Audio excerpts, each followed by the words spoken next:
How to recover deleted TikTok messages. Hello everyone, welcome to this channel. I'm Emily and I'm here to help you out today. So let's get started.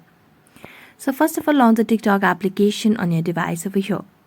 As you do that, make sure you're logged into your account. Now as you're logged into your account, simply what you need to do is tap on your profile at the bottom right corner of the screen. As you tap on your profile, it will land us to our own profile page over here. So here what you simply need to do is tap on the hamburger icon at the top right corner of the screen over here. As you select on the hamburger icon, simply it will give us different options. So you need to select on settings and privacy over here. So just tap on settings and privacy.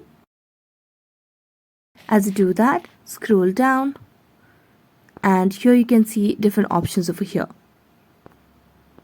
So now all you need to do is just tap on the option of account